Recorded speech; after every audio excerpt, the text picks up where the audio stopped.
Halo brother, lo mungkin lagi kepikiran buat beli iPhone yang kejangkau harganya tapi masih bisa perform di tahun 2023. Sebetulnya untuk opsi iPhone di bawah 5 juta itu cukup banyak, mulai dari iPhone XR, iPhone XS atau XS Max, ada juga iPhone SE generasi kedua, atau mungkin ada juga iPhone yang termurah yang masih oke, itu adalah iPhone 8. Namun untuk khusus video ini, gue akan coba share beberapa poin penting tentang iPhone XS. Salah satu iPhone yang cukup murah di tahun 2023 ini, siapa tahu bisa jadi pencerahan buat lo sebelum beli iPhone.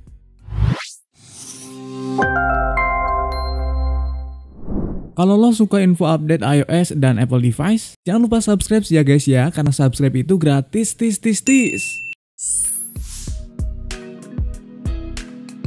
iPhone XS ini dirilis Apple tahun 2018. Punya desain yang mirip banget kayak pendahulunya, yaitu iPhone X. Dengan layar Super Retina OLED 5,8 inch, punya gambar yang kinclong, warnanya pop-up dan soft jadi bikin betah di mata. Frame yang terbuat dari material stainless steel ngasih kesan mewah dan kokoh. Juga iPhone XS ini udah punya sertifikasi IP68 yang artinya udah tahan debu dan bisa masuk ke air di kedalaman tertentu. Buat desain bagian belakangnya, iPhone XS punya dual kamera, satu kamera wide dan satu kamera lagi untuk zoom, bukan kamera ultra wide kayak halnya di iPhone 11. Udah support juga perekaman di 4K dengan dukungan OIS. Sementara buat kamera depannya cuma 7 megapiksel aja plus dikasih True Depth Sensor untuk mensupport dukungan keamanan yang kita sebut Face ID. Beralih ke urusan performance, iPhone XS dibekali SoC A12 Bionic yang masih cukup perform di tahun 2023 ini. Buat kegiatan casual harian kayak main sosmed, nonton video, belanja online, edit foto dan video kayak di aplikasi CapCut, VN, dan yang lainnya masih bisa cukup nyaman.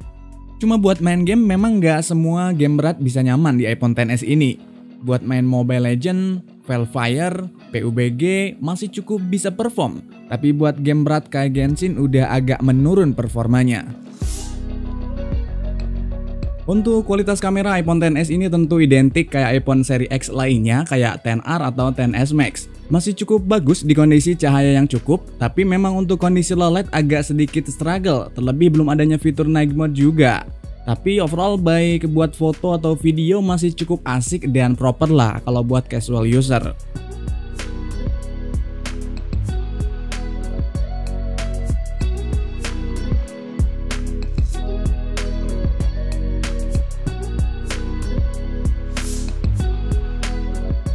Sementara buat dukungan iOS, karena iPhone ini rilis udah 5 tahun yang lalu, kemungkinan akan punya kesempatan ke bagian iOS 17 dan iOS 18.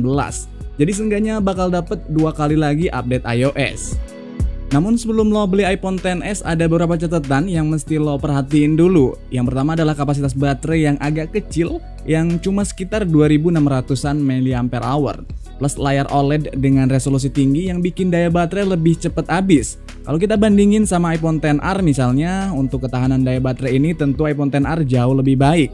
Selain baterai yang lebih gede sekitar 2900 mAh, layar iPhone XR juga masih berjenis IPS Retina yang bikin konsumsi baterai lebih irit. Poin yang kedua, sepengalaman gua adalah iPhone XS itu lebih cepat panas kalau dipakai kerja berat kayak main game atau rendering video.